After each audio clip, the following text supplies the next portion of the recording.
Me acompaña el doctor Freddy Suárez, quien es epidemiólogo del Centro de Salud Sócrates Flores. Él nos va a brindar información sobre 3 enfermedades que son transmitidas por la picadura del mosquito Aedes. Bienvenido, doctor. ¿Qué tal? Mucho Gracias gusto. por permitirnos estar acá en el programa. Bueno, vamos a hablar de este tema, o estos temas que son muy importantes, porque son enfermedades que son endémicas en nuestro país, que se presentan sobre todo en el periodo lluvioso, pero durante todo el año, que es más frecuente, cuando llueve más seguido. El mosquito Aedes, doctor, es de la familia de estos vectores que son portadores de enfermedades que se le pueden transmitir a los seres humanos. ¿De qué enfermedades estamos hablando? Sí, son virus, ¿verdad? Los 3 son virus y pertenecen a una familia que le llamamos arbovirosis, ¿verdad? Son enfermedades provocadas por arbovirosis y tienen algunas diferencias, ¿verdad? Si comenzamos a hablar del dengue, el virus del dengue tiene 4 serotipos, que son los más frecuentes. Y esos 4 serotipos, unos son más agresivos que otros. Por ejemplo, el tipo 1 es menos agresivo, ¿verdad? Y el tipo 2, sí, y el 4 son más agresivos. El resto, igual, 2, 3 y 4.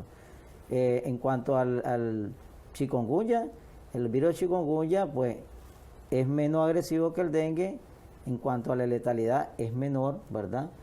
Pero sí causa secuelas, incluso posterior a la enfermedad aguda. Por eso tiene una etapa aguda, una subaguda y una crónica, que es la diferencia del dengue, que el dengue generalmente tiene un cuadro agudo.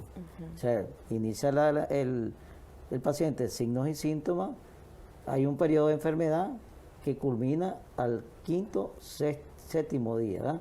Mientras que el chikungunya no. Chikungunya puede tener esas 3 fases, ¿verdad? Como es la aguda, que presenta síntomas agudos parecidos al dengue, con algunas diferencias. Por ejemplo, el dengue puede dar dolores articulares, mialgia, artralgia, que son esos dolores en el cuerpo, cefalea intensa, dolor por detrás de los ojos. El chikungunya da dolores articulares más severos, son muy intensos, ¿verdad? Acompañado de un proceso edematizante, ¿verdad? O sea, las articulaciones aumentan el volumen, miramos que están hinchadas, ¿verdad? Pero eso nosotros le llamamos edema, porque hay acumulación de líquido ahí por retención, y entonces las articulaciones no se pueden ni mover. Cuando el paciente hace algún movimiento articular, el dolor es súper intenso, a diferencia del dengue, que todavía es asimilable el dolor, ¿verdad? Articular. Lo otro también que es diferente en el chikungunya es que la persona puede tener un rash, o sea, tipo como alergia. El dengue también lo puede presentar, pero es menos frecuente. En el chikungunya sí, ¿verdad? El rash es generalizado, un proceso alérgico, además que está hinchadito el paciente y puede hacer que esté hinchado de manera general. Nosotros le llamamos edema, está edematizado totalmente. Muchas personas que le dio chikungunya en el 2014, no lo reconocían posterior a que pasaban la enfermedad. Cuando ellos entraban estaban todos hinchaditos, estaban súper hinchados y no podían caminar. Caminaban en una sola pieza. Incluso algunos había que llevarlos en sillita de ruedas o ayudarle, ¿va? Para que pudieran movilizarse. Que son algunas diferencias entre dengue y chikungunya. El Zika, el periodo, por ejemplo, el periodo de incubación es más corto, puede ser muy rápido, entre 3 a 5 días. El del dengue, chikungunya, puede tener entre 7 hasta 14 días. Entonces, hablamos del periodo de incubación, desde cuando la persona le infecta el mosquito con uno de estos 3 virus, hasta que presentan los primeros signos y síntomas que estamos mencionando. Entonces, esa es alguna diferencia. El Zika, como le decía, el periodo de incubación es más corto, a diferencia de chikungunya y dengue. Además de eso, da síntomas un poco menores. ¿En qué sentido? Dolor de cabeza no da.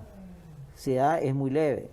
Hay un signo muy característico, 2 signos característicos en el Zika, que es la inyección conjuntival, por eso la conjuntivitis por el virus del Zika. Los ojos se le ponen rojitos, puede haber un rash alérgico en la piel, ¿verdad? Que puede ser por poco tiempo, e incluso a veces no lo damos ni ver. Puede latar de 1 hasta 3 días y desaparece, ¿verdad? Conforme va apareciendo la parte superior a la inferior, tórax, igual desaparece, ¿verdad? En 1 o 3 días. Incluso a veces no lo logramos identificar ese rash, ¿verdad?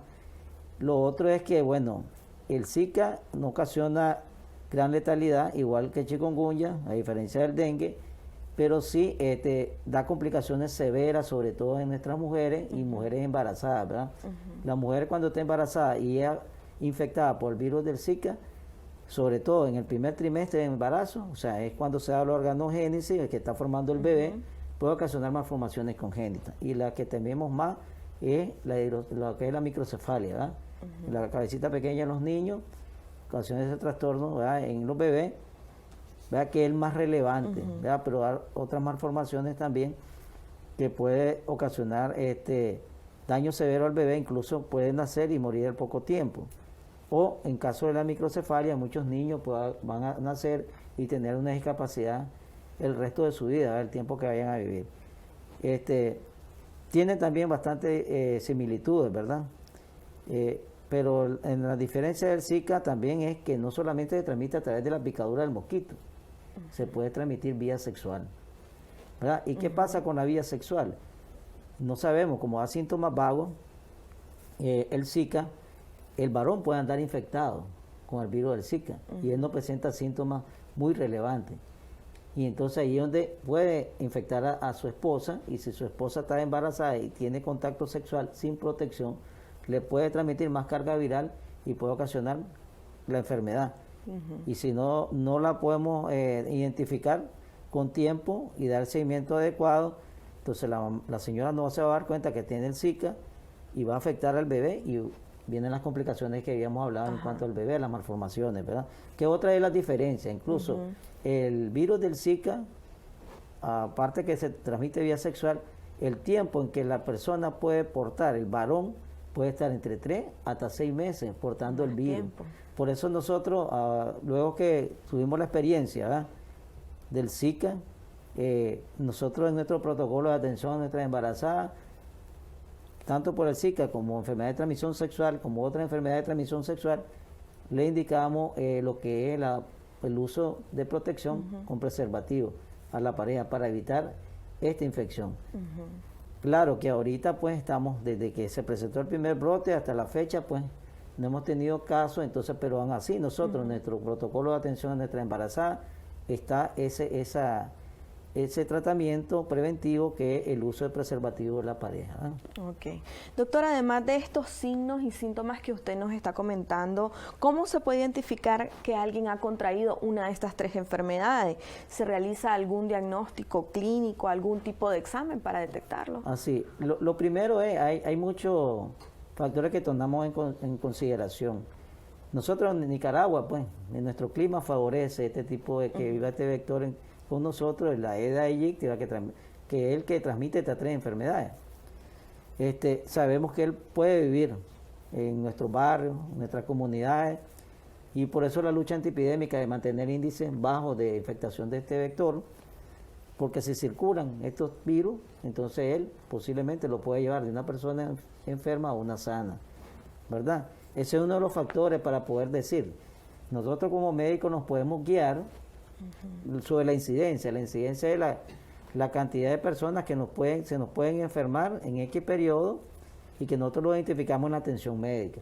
Entonces, cuando yo veo que muchos febriles que tienen estos signos y síntomas que mencionamos, me están llegando a la consulta, entonces yo y el periodo, digamos, puede ser en periodo lluvioso o no lluvioso, y que vengan de una comunidad donde hay más factores de riesgo, que la gente tiene una condicionante de salud, hablamos condicionantes de salud, es que no tienen lo que son servicios básicos, por ejemplo, abastecimiento 24 horas de agua potable, que la gente pueda guardar agua, entonces eso predispone a que el mosquito ponga sus huevos, la crianza, se reproduzca, ¿verdad? Y proliferación del mismo. Entonces, otro factor de riesgo, la gente vive muy cerca, muy hacinada, el barrio está demográficamente desordenado, es vulnerable, ¿verdad? Y lo otro, son pacientes generalmente jóvenes, ¿verdad? El dengue, por ejemplo, afecta a adolescentes y adultos jóvenes. Entonces, y andan en estos cuadros febriles, entonces yo voy a pensar en dengue. Si me lleva una embarazada con febrícula, porque no da fiebre alta, otra diferencia con el dengue sí te da fiebre alta, el chikungunya te da fiebre alta, el Zika no. Puede ser de 37,5 hasta 37,9, no llega ni a 38, entonces yo voy a pensar, y un rash en la embarazada, puedo pensar en una enfermedad febril eruptiva, en este caso el Zika. Hay otras que tienen que diferenciar. Entonces, y estamos en ese periodo. Yo puedo decir, este paciente clínicamente es sospechoso de estas 3 enfermedades. ¿Qué hacemos? Entonces nosotros tomamos un examen, ¿verdad? Generalmente al 5.º día que inició la enfermedad, que es un examen serológico, mandamos a estudiar lo que es el plasma, el suero del paciente, el suero del paciente, que es donde podemos identificar en el laboratorio del Ministerio Central qué tipo de virus es, si el virus de dengue, qué tipo de virus es, tipificar el tipo de virus del dengue, si es dengue o chikungunya o Zika, ¿verdad? Porque son pruebas diferentes. En otras palabras, casi siempre nosotros a las enfermedades febriles, que las estudiamos por arbovirosis, casi siempre en nuestro laboratorio del Ministerio Central se le realizan las pruebas, estas 3 pruebas. ¿Por qué? Porque se parecen mucho. Tienen algunas diferencias clínicas, pero en cuanto al cuadro febril, la erupción en la piel, el malestar general, tiene muchas similitudes, entonces se le pasan las 3 pruebas. Y si el paciente es negativo, entonces hay que buscar otro origen del problema febril o del problema del mal estado general del paciente. Como te digo, clínicamente, epidemiológicamente, nos orienta a hacer estas pruebas. Y si el paciente sale positivo, entonces nosotros ya identificamos el sector donde está el paciente habitando y tenemos que hacer las acciones de lucha antiepidémica y buscar otros pacientes que pueden tener el mismo cuadro, igual hacer siempre las acciones hasta que vaya disminuyendo la cantidad de pacientes con la enfermedad. Usted, doctor, nos comentaba sobre los síntomas diversos de cada una, que algunos se parecen y que incluso se pueden tratar en la casa, pero ¿cuándo podemos nosotros saber que hay un síntoma que nos sugiere ya que la enfermedad ya va un poco más avanzada, que está grave y que incluso requiera hospitalización del paciente? Sí, en estas 3 enfermedades, y hay otras más que nosotros vigilamos desde que inicia el paciente, desde que tenemos contacto la primera vez con el paciente, de ahí nacieron unos establecimientos que tenemos en salud que se llaman las unidades de atención a febriles, que es para vigilar casualmente a estos pacientes. Nosotros lo deberíamos de dejar ahí, lo debemos de dejar, son mínimo 5 días para el seguimiento. Y dentro de estas 3 enfermedades que estamos hablando, el dengue, como es la más letal, es la que nos puede provocar la muerte, es la más peligrosa, hay que tener mucho cuidado. Y entonces, las 3 hay que identificar factores de riesgo, porque por ejemplo, en el dengue me puede ser un niño, un adolescente, un adulto joven, pero si a mí me llama la atención algún signo, nosotros vigilamos los signos que puede presentar el paciente, por ejemplo, la presión arterial. Nosotros vemos si el paciente tiene una temperatura corporal normal, porque puede estar con fiebre, temperatura alta, o se nos pone heladito. De repente está con fiebre alta y de repente está heladito. Y sobre todo, tocamos las extremidades y está muy frío. Nosotros le llamamos frialdad distal. Después de eso, en las puntitas de los dedos, nosotros podemos presionar y entonces miramos si el llenado capilar es muy lento. Quiere decir que no hay una buena perfusión. La sangre no llega a las partes más distantes del cuerpo. Y entonces, y eso pasa en los órganos principales, ¿verdad? Riñón, corazón, ¿verdad? Cerebro, nos puede afectar, la sangre no va a llegar en una cantidad suficiente, no puede perfundir todos los tejidos y viene ahí el daño tisular, que es el daño a los órganos. Y si uno de estos órganos falla, nos complicamos y si no lo atendemos a tiempo, nos podemos morir. Entonces eso es lo que sucede en el dengue. Hay otros parámetros, la presión a veces se nos acerca, lo que llamamos la presión diastólica y la sistólica se acercan mucho y eso nos orienta a que el paciente está mal, que hay un shock vascular y hay que iniciar perfusión de líquido y eso es lo que monitoreamos en dengue, que el paciente esté estable hemodinámicamente, o sea, que su presión esté estable, que hay una buena perfusión de los órganos en general en el cuerpo y sobre todo los que hay mencionado, ¿verdad? Y que todos sus signos vitales estén normales porque también se nos puede alterar. Porque si la persona no está perfusiendo una buena perfusión de los órganos importantes, va a faltar oxígeno, los nutrientes que llegan a esos órganos, ¿verdad? Entonces con la perfusión que nosotros hacemos a través de infusión de líquido, hacemos que eso llegue normalmente. y no se nos complique el paciente, ¿verdad? Okay. Entonces, hay que tener mucho cuidado en el dengue sobre todo. Okay. Y son signos importantes de peligro, esos que mencioné. Fiebre muy alta en los niños pequeños, pueden convulsionar, ¿verdad? O se nos pone muy heladito.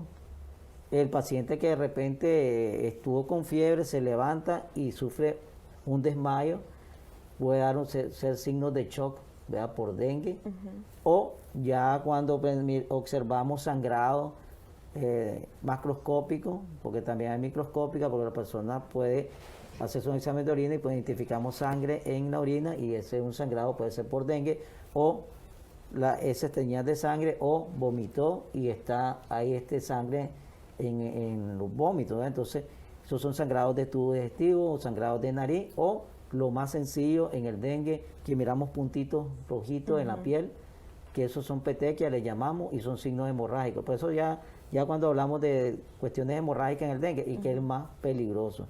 Okay. De hecho, en chikungunya también hay factores de riesgo y hay peligro.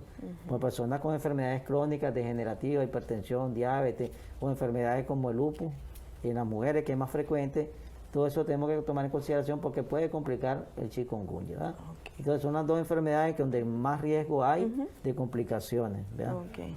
En caso del dengue, ¿verdad? Como lo que ocasiona es un trastorno en lo que es la de coagulación, entonces tomamos medicamentos que también aumenten, llevado a una unidad de salud. Y en el sistema público nosotros tenemos unidades de salud por todos lados, ¿verdad? Este modelo, esa es una gran bendición que tenemos, ¿verdad? Nuestro modelo de salud, nuestro modelo de gobierno, que es expandir todos los servicios de salud a todas las comunidades. Entonces no hay ningún pretexto, ¿verdad? Sí. Y además de eso, el modelo de salud es familiar y comunitario, y nosotros tenemos incidencia no solamente el paciente que llega a la unidad de salud a solicitar atención, sino que nosotros también buscamos al paciente en la comunidad a través de diferentes estrategias, por ejemplo las ferias de salud. Entonces ahí podemos captar pacientes febriles y que pueden ser sospechosos de estas 3 enfermedades. En las visitas casa a casa que hacemos nosotros, en todas las estrategias que tenemos, la estrategia de inmunizaciones, ahorita con vacunación del COVID, ¿verdad? Sí. Las vacunas, todo lo que es el programa de inmunizaciones, nosotros hacemos visitas. Y tenemos lo que es la visita de lucha antiepidémica, porque nuestros equipos de salud es integral. Diariamente. Vamos buscando todos los problemas de salud. Vamos haciendo lo que es búsqueda de la persona sana para promocionar los servicios de salud, los diferentes programas que tenemos, ¿verdad? En las unidades de salud. Pero también captamos al que está enfermo. Captamos a las personas de los diferentes programas como son las embarazadas, ¿verdad? Entonces, esa es la gran ventaja. Entonces, no hay un pretexto para decir, no voy a recibir atención médica, me voy a automedicar. No es correcto, porque a veces el efecto de la medicina, si no la prescribe una persona que esté facultada para eso, puede ser peor que las propias enfermedades. Entonces no es correcto. Y no hay un pretexto para que la población haga de manera rutinaria esas acciones de automedicarse. No es correcto en ninguna enfermedad. Y lo otro es que no hay que quedarse en casa. Hay que esperar, voy a ver si hoy mejora. El dengue, como les digo, es peligroso. Y los grupos de edades que nos afectan más. Entonces hay que verlo inmediatamente, porque ahí nos vamos a monitorear en la unidad de atención a febriles, cualquiera de las 3 enfermedades febriles que mencionamos, para identificar signos de peligro, los que mencionamos, que también la población, la mamá, el papá, la familia los puede identificar en la casa. Si hay un signo de peligro, algo que le llama la atención que no es bueno, no hay que quedarse en casa, hay que acudir de inmediato a la unidad de salud. Eso puede ser la diferencia, ¿verdad?, entre que el paciente se mejore o se complique. Entonces no hay que esperar, ¿verdad? Ok. Doctor, dada la ausencia de agentes antivirales o vacunas que puedan prevenir esta enfermedad que es transmitida por un mosquito, indudablemente los mosquitos andan ahí en el ambiente, nosotros podemos tener nuestra casa limpia, pero vamos a otro lugar, ahí puede haber un criadero de zancudo, ya nos picó. Esta debe ser una lucha compartida. ¿Cuáles deben de ser esas acciones que podemos implementar en nuestro hogar, en nuestra comunidad, en nuestro centro de trabajo para prevenir esos criaderos? Sí, a veces nosotros, la población en general, incluso los trabajadores de la salud, a veces las cosas más difíciles creemos que son las que lo van a resolver los problemas de salud. Es lo contrario. En lo que es prevención, que casualmente la prevención, la promoción de los servicios de salud, como dice, el primer eslabón en salud pública para mejorar la situación de salud de nuestras poblaciones. Es la más barata, la más fácil de hacer. Es lo que nosotros realizamos de manera diaria. Con estas 3 enfermedades la llamamos lucha antiepidémica, que son las acciones integrales que realiza nuestra unidad de lucha antiepidémica, sumados los equipos de salud que atienden diferentes sectores en los diferentes territorios de nuestro país. Llevan ese mensaje de prevención. Lo que es la Brigada de Lucha Antiepidémica hace las 3 acciones integrales, la destrucción, enseñar a la familia cómo destruir los criaderos, identificación de criaderos y destrucción. Lo otro es el tratamiento de recipientes útiles donde guardamos agua, ¿va? Para tratar esos recipientes de manera adecuada y que el mosquito no prolifere en esos recipientes, ¿va? Y la tercera, que es la fumigación, que eliminamos al mosquito adulto que puede transmitir estas 3 enfermedades. ¿Qué pasa? Bueno, la población también tiene un granito de arena que poner ahí, ¿verdad?